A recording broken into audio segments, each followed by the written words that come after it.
It's been a few days. It's about 2 days. Like 2 days. I ain't gonna lie. Like the video that was edited, it was like a couple days, like a day late. So I would say Thursday got the head off. Friday I took it to the machine shop, and literally the machine shop is 30 minutes away because a lot of machine shops around here are closing up because a lot of these cars are throwaway. And well, the when I dropped it off, it was 30 minutes to 30 minutes back. So I by the time I got back, went to like a dollar store or something. He called and said, "Hey, got your head done." So he didn't take no time to do it. I told him, "Hey, if you can get it done, just shave it. Check it. If it need to be shaved, shave it and clean it." He did it. 45 minutes. Went back up there. 30 more minutes. Picked it up before they closed. Came back home 30 minutes later. So it was like another hour. So it was like 2 hours of just driving up there. Anyway, we got a beautiful head. It looks really nice. If it's perfect, hell if I know. It just looks nice and clean. But just because it's shiny don't mean it's good. And not, like I said, the car didn't smoke, so the valves weren't really need to be addressed or anything. And I'm pretty sure he didn't, he didn't go like do a crazy job cleaning. I mean, it for what it is, it's fine. Just it. I didn't need that much. So I hit it with some brake cleaner. Here we are. What I didn't record is me cleaning the block. Yes, I did a wire wheel. I used a wire wheel, went over top of it, cleaned everything, got all the old gasket material and debris off, and took a straight edge, like well, not a straight edge, but a razor blade, went around it again, got some of all the little small stuff off. Here we are. Clean the intake surface. So when I put my gasket on there, I'll be fine. Got the dowels in there. Make sure I got the hose cleaned up really good. Blew them out again. Flushed all the crap out with water in the open deck here. Took the drain out. Threw water down in there and got all the surface level crap out. So we're good. Squilliam did bring a new thermostat. Got that in there with the new gasket. So the only thing left is to pretty much put the head gasket on. And let me show you what I got. He brought a head gasket set off of Rock Auto. No big deal. Rock Auto's not that bad. We got a Fail Pro gasket. He bought the whole set, but these are the main two I'm going to be using right now. And this is going to be very unconventional, but I'm going to spray this with copper spray. People are going to have their thoughts on copper spray, but because of the situation, that he was in, and because it's just like a little bit of reassurance also, copper spray isn't bad. I mean, if you get a Cometic head gasket with nothing on it, then you're going to have to spray it with copper spray anyway to help seal. So I never had any issues with copper spray. It provides a little bit of insurance for the water jackets. It does not help anything with the fire ring, because if you got some firing problems, it's going to fail regardless. But it only prevents water from seeping from here to here or vice versa. That is the main thing. So I'm going to hit it with a good coat of copper spray. And I'm also going to hit this gasket with copper spray. And let me explain why. Okay, I just have logical reasons for why I'm doing copper spraying on everything here. Reasons being, if you know these type of composite gaskets, they tend to stick really bad on the intake. Now, if I spray it with copper spray, it'll put a film on here to where it's not going to stick and still be effective. So when I do pull, if I ever have to pull this back off, the only thing I need to do is hit it with some brake cleaner, clean that copper spray off the intake manifold, and not take a wire wheel to the intake to clean this gasket material off. So that's why I'm using copper spray on the intake gasket also. So I have my reasons for it. Just don't, it's not fun. So we're gonna, well, I'm gonna put I in this one. Me, myself, and we want to hit this with some copper spray. I'm going to leave this cardboard at the bottom since my area is cleaned up. Once I get the intake installed back on to the head, or the head installed on the intake, then I can remove the cardboard, because the cardboard is basically protecting the surface of this cylinder head here from coming in contact with those dials or anything sharp which may gouge it. And once I get the intake on, get all my bolts in there, my nuts, pull the cardboard out, lift the cylinder head up, slide the head gasket in the proper direction. Because if you've been working on cars long enough, we all made some sort of mistakes. And I ain't gonna lie, I have put head gaskets on upside down twice in my career. Even though, you can triple check, still ain't mistakes. I got stories about that one. But either way, they got fixed. But yeah, I'm gonna make sure I put this gasket in the proper orientation, because I don't want to screw that up, and I don't want oil seeping out the cylinder head, because that's what'll happen. Give me a minute, get this stuff back on here, and we'll take some snapshots of that. And we're gonna get this thing started up today. I ain't joking around. I got a transmission I got to pull out, and I'm kind of like a day ahead of schedule from what I planned. So let me get to working.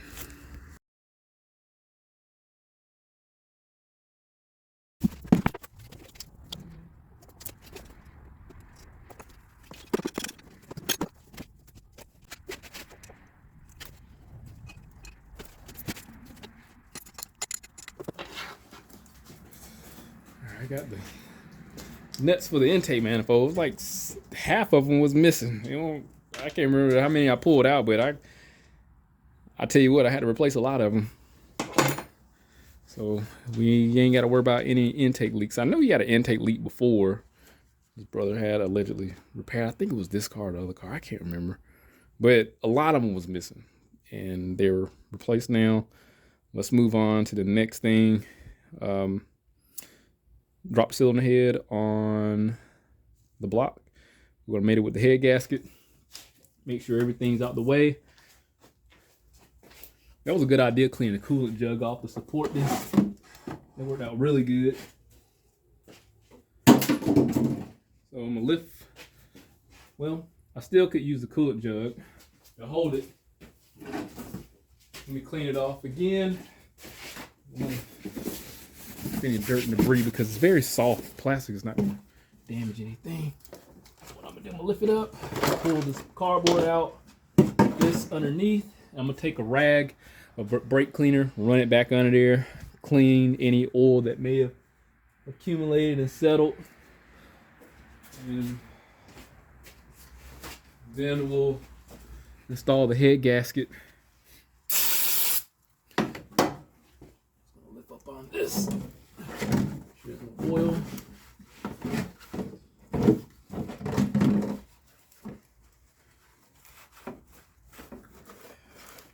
Sometimes what will happen when you get the head done, residual oil will just fall, and it'll potentially get on the surfaces. So I just want to eliminate that. All right, so let me grab the head gasket. Here's the head gasket here.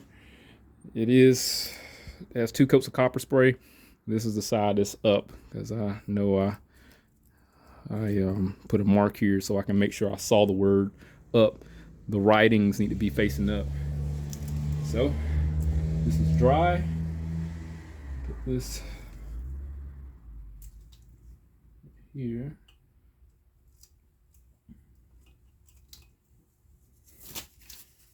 These gloves off so I don't get anything on my hand. I did see that wasn't a bright idea. I can barely see the word up here, so what's up?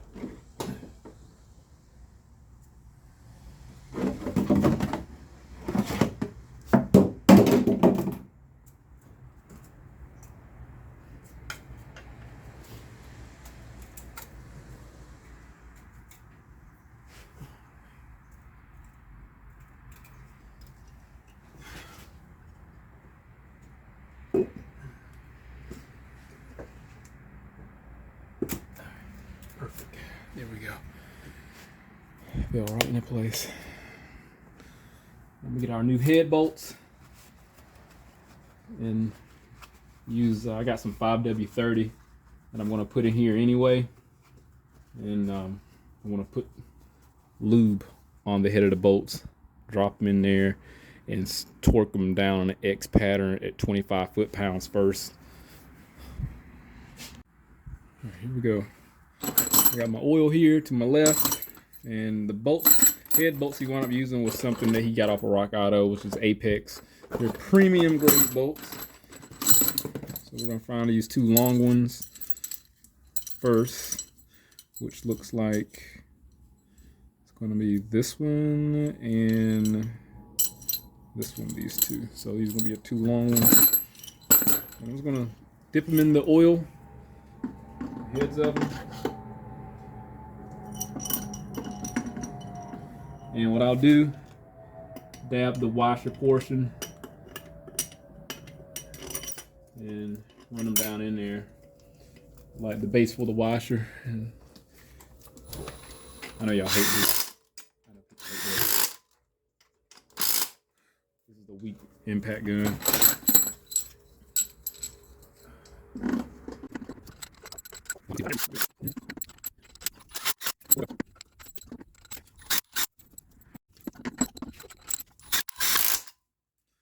All right, now we get my impact. Now that's done, I'm going to use my torque wrench, torque them down in the X pattern. 1, 2, 3, 4, 5, 6, 7, 8, 9, 10. Just to go in an X pattern, and then I'll torque it down at 68 foot-pounds. It's around 65, 68 if I recall properly.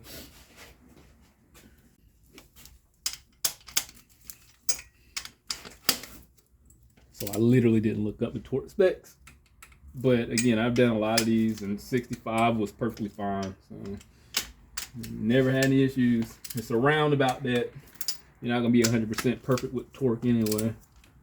It's not a torque to yield. My biggest fear is like if the bolts like start to bind up. Yeah, go here.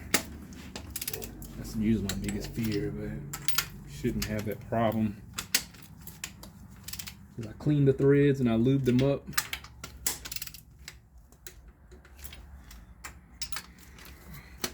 They're going in real smooth too.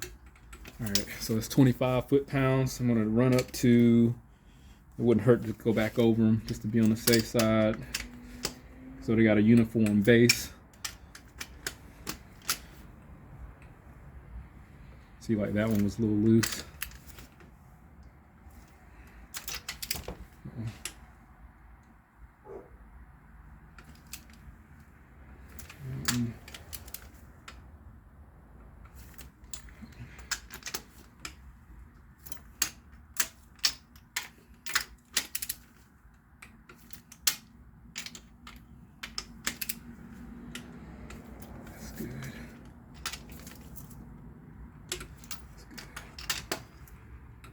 I'm gonna go straight to 65 or 68, around about that.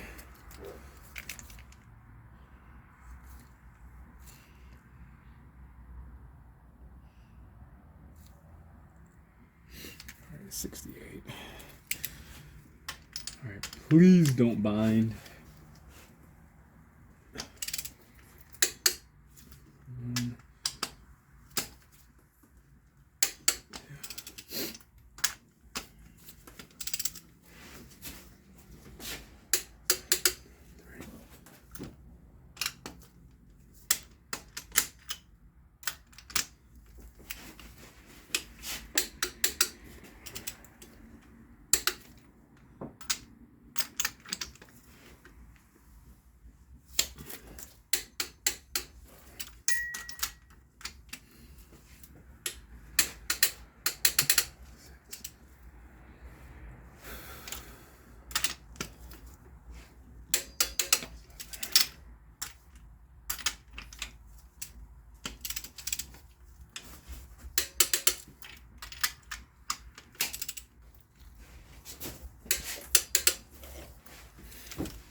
Smooth.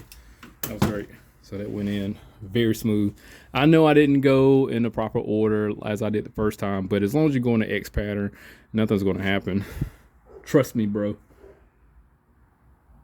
All right, that's done.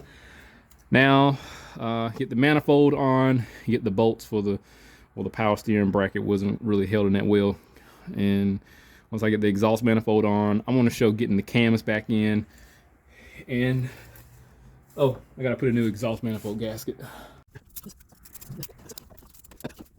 All right, I'm gonna get the camshafts in now. This is the intake. I got all the rocker arms installed, and I wound up putting numbers on them before I pulled them out. These have the old cams had old cam seals. The new kit came with new cam seals. So I'm just going to do the intake first and get put it on the proper direction. I'm just going to let that hang out. Now I got to get the lock pin in there for the camshaft, and I'm going to put them in there and then just lay it over, because it'll be easier than having to fight with the cam. Well, I probably could put them on since the head was shaved a little bit. I have a little more clearance, and I got to make it up on the belt down at the bottom. So I might be in the green of just putting the camshaft in there, but it'll still be easier if I put it in there with the lock and then just roll it over. The biggest thing is I don't want to drop that pin, the lock there, the key, sorry. But so I could crazy glue it in. It doesn't matter because crazy glue is not that strong for steel.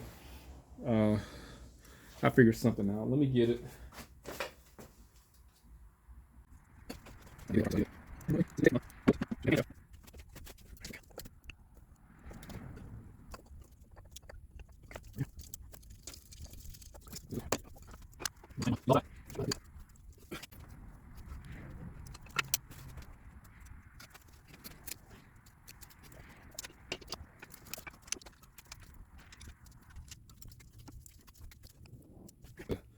Center cap in there first, and I'm just gonna kind of put the rest of the caps on and walk it down, and I'll put these on last because I need to make sure the seals are adjusted and flush.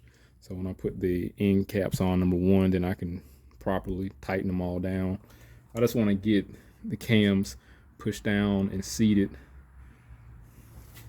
That's the main thing.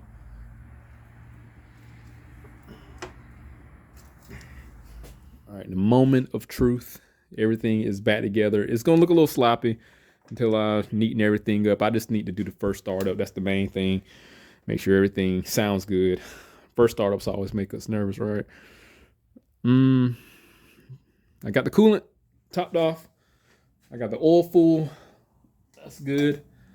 Here's the oil level. That's perfectly fine. I had to run to the parts store and replace the heater hose. I just wasn't satisfied with it, because if I would have left it alone, it would have leaked and it would have came back. So I put a brand new hose under by the cylinder head. It's like a little bypass hose. It's universal hose, no big deal, 5/16. So that's replaced. All the bolts and fasteners are tight. Valve covers on there tight and done right. The rocker arms, check those, double check those. I tightened up the timing belt because it was a little more slack than normal, so I did tighten it up. Other than that, I think we're ready for our first startup. I expect it to hesitate and miss. It's going to probably smoke a little bit out the tailpipe, but who knows? It might start the first cycle. I'm gonna cycle the key 3 times to prime the fuel system. Then the first turn, who knows? This is a Honda.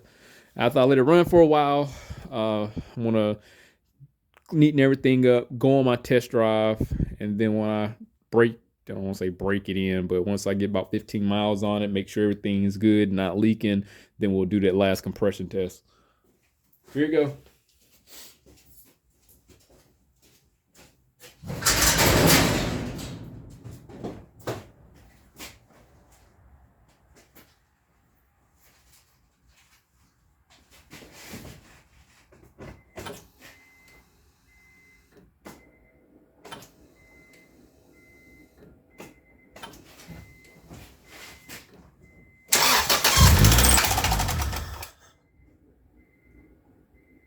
What in tarnation was that? Oh.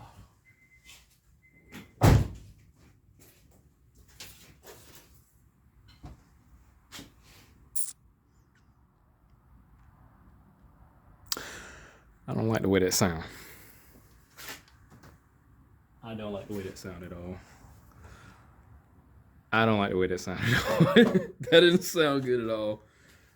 You know, everything went together too smoothly. As soon as I heard that little noise, I shut it down. I need to pull the valve cover off and see what happened. I swear to you, I checked those lifters. I mean the rocker arms. I backed off of it, so let me pull it down.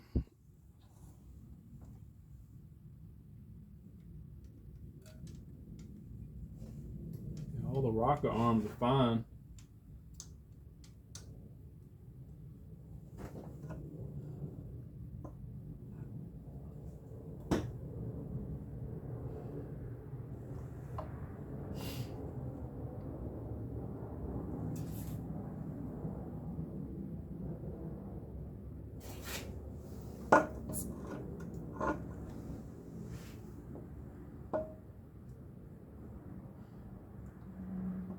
Oh shit. One of them slipped out. Yeah, one of the rocker arms slipped out. I don't understand how that happened, but I'm gonna get it put back. I swear to you, I triple checked these rocker arms when I put them in. Don't know how in the world that happened. So let me get that one back installed, and then we'll do the startup again. I've never had that happen before. Never, ever, ever. And I guess because I can put these together so many times, you're still gonna have something out of the ordinary occur. It could have been worse. If I would have let that run, I would have really broke some stuff, man. That would have been really bad. So it's in there now. Everything's fine. Let's bump it over again. See what happens.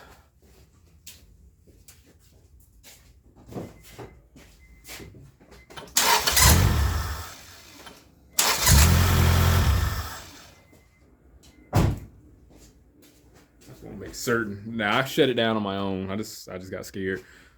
All right, I think we're good. Let's start up.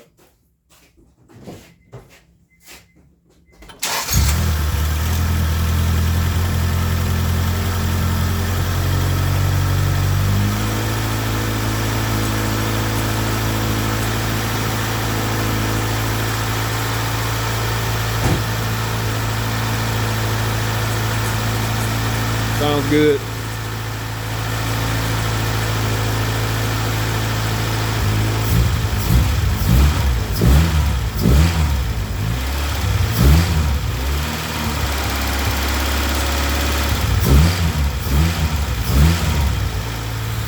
It's been running for about additional 2 minutes, and if you notice, the fluid and the radiator staying settled, so this is definitely a fixed situation.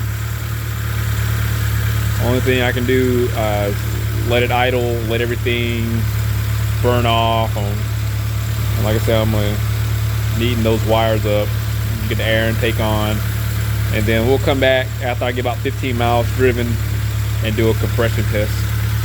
All right, so the next, what is it, like a day later. So I got 20 miles driven on the car.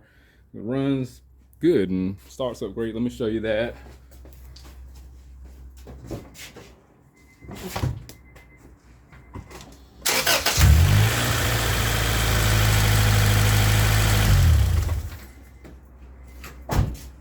So it starts up good, runs good. It has excellent power on the highway. And so right now I just want to see how the compression test has changed, if it has changed. And again, I don't expect it to because of how things were before. I know you don't like that.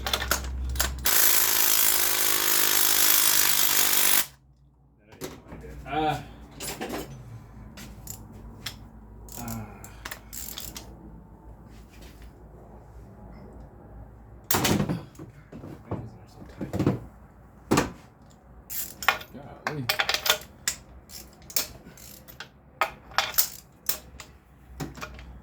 I don't know how the plugs got in there so tight.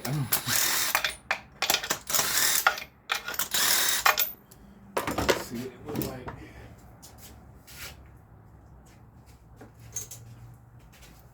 And we're in there. It's 3.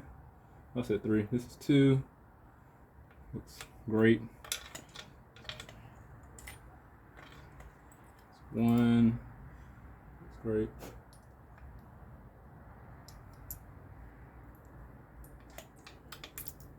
3, 4. So here's the new plugs. So it's 4, 3, 2, 1.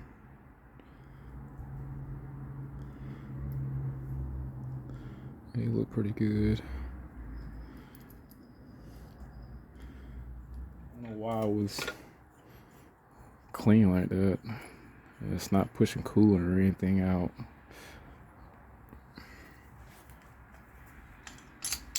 Remember, all of them were around like 190-ish, which was really good compression.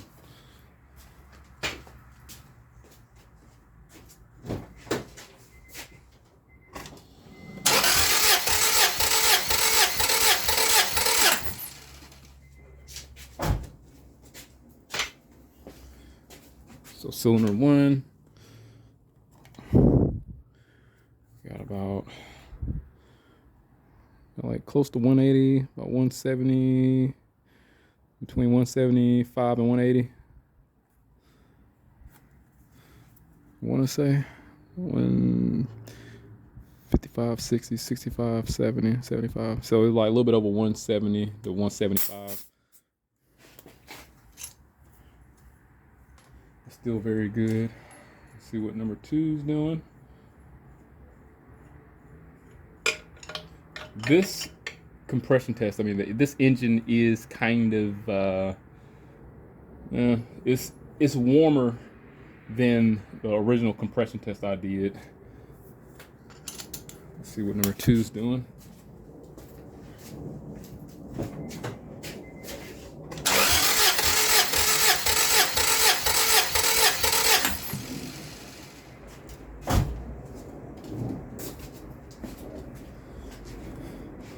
Number 2 is right the same, about 170 to 175. The last 2, 3, and 4, if I recall, they were higher. I think those are the higher ones.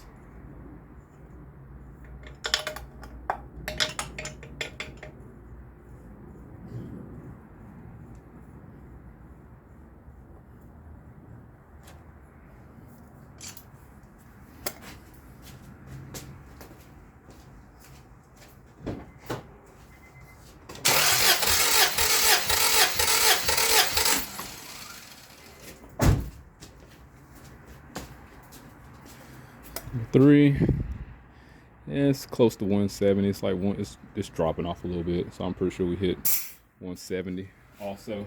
So we're gonna do number 4. Oh, got somebody pick up our car. Hold on. I can knock it out before they come out and get the car. Hold on.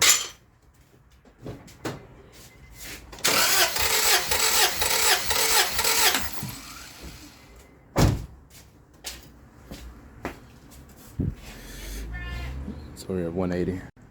So that was, so we're right at 180 on cylinder 4. Other than that, this car runs great. Repair went great, for the exception of that slight inconvenience I did have. I'm not going to sit there and tell you. I'm not going to sit there and act like nothing happened. But that's crazy. I've never had the rocker arm just fall out, and when I was putting everything back, one of them kind of got off a little bit. Okay, that happens.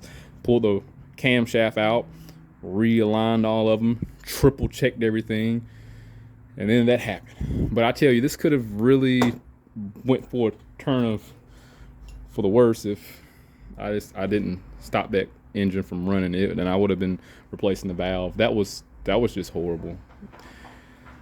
But I feel like it's the start of a off week. I'm going to work diligently through the week, get caught up, correct some errors or errors of part failure. This is obviously human error. I did this, something screwed up. That was my fault.